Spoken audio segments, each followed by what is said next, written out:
বাবা আমাকে বাঁচাও বাবা। আরে আপনি উঠুন উঠুন, কি হয়েছে আপনার? উঠুন আপনি আগে, এখন বলেন কি হয়েছে আপনার? বাবা রবি ও তার গ্যাং আমার খামার ও সমস্ত জমি জমা নিয়ে গেছে, আমাকে দিয়ে জোর করে দলিলে সই করিয়েছে। সে বলেছে যদি কোনোভাবে আমি থানা পুলিশ করি আমার মেয়ে সে এমন ক্ষতি করবে যে আমি সমাজে আর মুখ দেখাতে পারবো না। বাবা আমি অনেক কষ্ট নিই, অনেক আশা নিয়ে আমি তোমার কাছে এসেছি বাবা, আমাকে সাহায্য করো বাবা। আমার সারা জীবনের অনেক কষ্টের হালাল টাকা এইসব জমি জমা কেনা বাবা, যদি ফিরে না পাই আমাকে আমার পরিবার নিয়ে রাস্তায় দাঁড়াতে হবে, আর আমার আত্মহত্যা করা ছাড়া কোনো উপায় থাকবে না বাবা।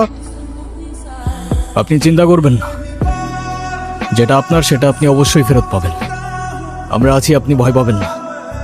এখন আপনি বাড়িতে যান, আমি দেখছি কি করা যায়। ঠিক আছে বাবা। তুমি আবার কোথায় যাচ্ছ? লোকটাকে অযথা মিথ্যা আশ্বাস না দিলেও পারতেন।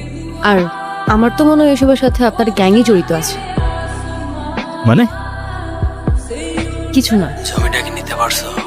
হ্যাঁ ভাই, জমিতে নিয়ে নিয়েছি। একটু ঝামেলা করতেছিল, পরে একটু টাইট দেওয়া লাগছে আর কি। কাগজপত্র সব রেডি আছে, খুব দ্রুতই প্রজেক্টটা শুরু হয়েছে। আপনি দেশে ফেরার আগে সবকিছু রেডি পাবেন। যাক যাক, তাহলে তো ভালো। দেখো আবার যেন কোনো ঝামেলা না হয়। না ভাই, কি ঝামেলা হবে? Are you sure? আরে আমি আছি তো, আপনি কোনো টেনশন করেন না। ওকে ঠিক আছে। এই এনে কি করতে আসছস? আমার জমি আমারে ফেরত দেন, জোর জুলুম করে আমার জমি আপনারা দখল করছে। তোর কি মরার ভয় নাই নাকি মান সম্মানের ভয় নেই? চুপচাপ এখন এখান থেকে হেঁটে পড়, নাইলে তোর মেয়ের কি হাল করবো সেটা মনে নাই নাকি এখন নিজের চোখে দেখতে চাস? ডিপেন্ড করে কিসে দেখাবি, সিঙ্গেল স্ক্রিন, 3D নাকি মাল্টিপ্লেক্স।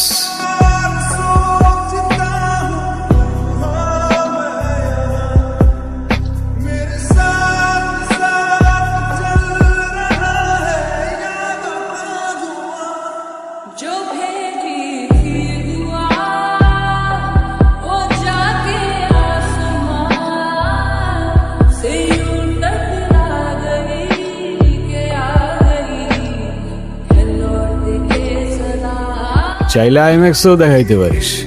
চল সাইন কর। আমি কেন সাইন করব? তুই বললেই আমি সাইন করবো?